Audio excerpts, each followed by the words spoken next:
Hello, my name's Ethan Hardy. I wanted to tell you a little bit about this Case W-7 loader from 1969. When I was looking to purchase this loader, I couldn't find many YouTube videos, especially walking around it, showing the controls and such, so I wanted to fill that space up on the internet. Let me show you this one. So as I said, this is made by Case in 1969, and it's a model W7D. And so they made different sizes of this, such as W5 smaller, W11 is bigger, and the D stands for diesel. This has a Perkins diesel engine. We'll just walk around it and I'll tell you a few things about it. So first of all, this is a generation of payloader right before they went to an articulated setup for steering. So it is a rear wheel steer. So the front axle is solid, rear wheels steer. Has a nice cast iron radiator guard on it. I have a piece of canvas in here that I can fold up over the radiator, so when I'm using it on a cold day, the engine can stay warm. The back lights have been replaced with LEDs, nice and bright. It's going to be the same with the front that you'll see. I got a heavy clevis because one of the uses for this around here is pulling people and things out of the ditch and out of the snow.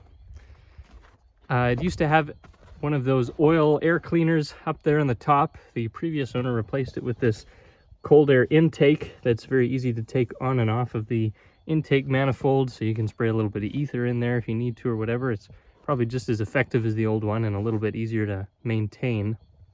Of course, it has a block heater.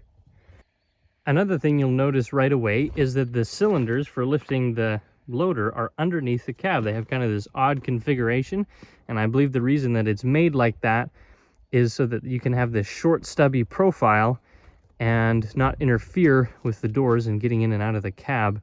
So the cylinders are set real low like that. Seems to work good, nice for maintenance and such. The doors on the cab slide back like that and they lock in place. A cab is kind of a rarity on a piece like this. And one of the benefits of both sides opening like this easily is that we can run the controls for the loader from the ground. So if I'm out here working by myself, trying to lift something or whatever, I can operate those controls, which I'll show you more when we get in the cab.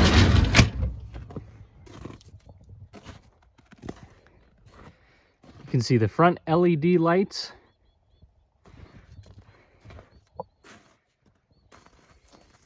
The bucket, which supposedly holds about 2 yards of material. And you can see the proportions from the front of it is nice and wide on the bottom. And so it's not very tippy. It's pretty stable.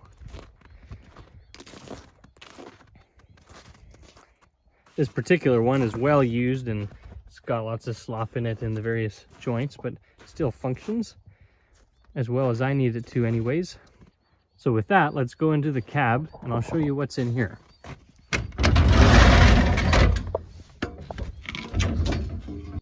So the bottom of this cab used to be open, and I have sheeted it off with a piece of tin just to kind of seal some of the outside wind. And because I have this cab heated, which I'll show you in a moment, and we'll just go over the controls. This is the range shifter, I guess you could say. When it's up like this, you have access to first and second gear. When you push it down, you have third and fourth. The park brake down here. The brakes, which don't work, these two pedals here.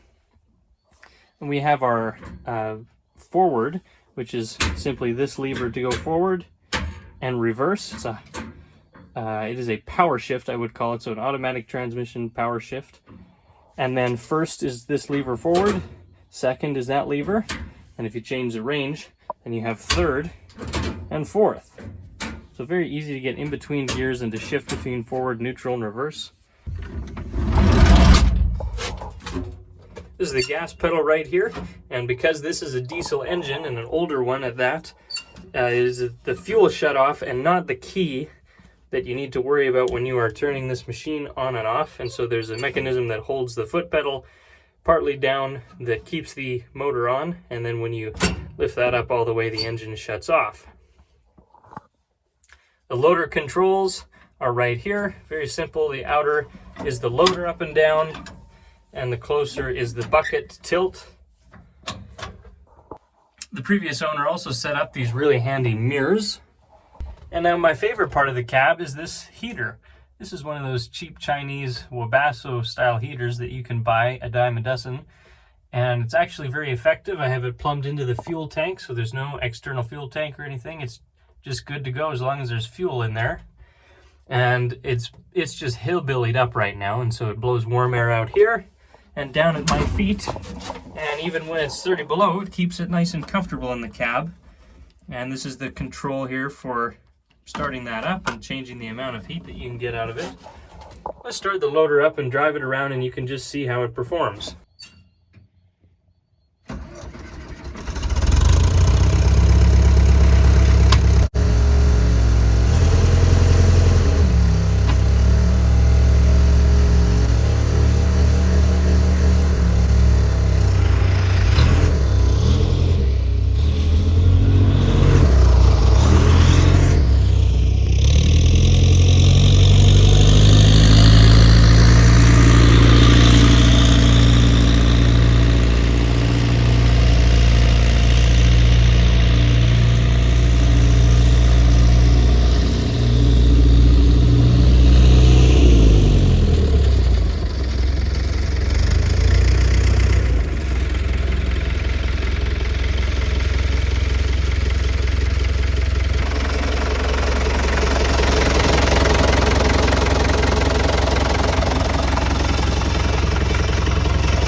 Feather it, you can pull up the fuel mechanism there, and then you have complete control right down to a very low idle with your throttle.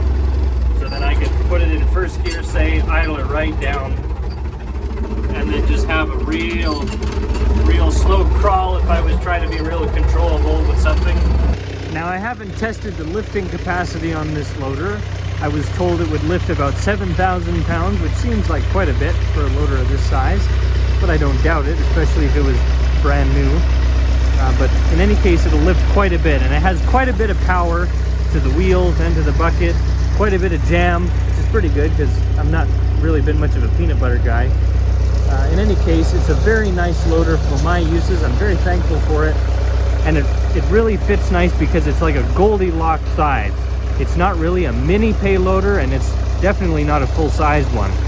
And so it's just perfect for doing things around here. In any case, thank you for watching the video.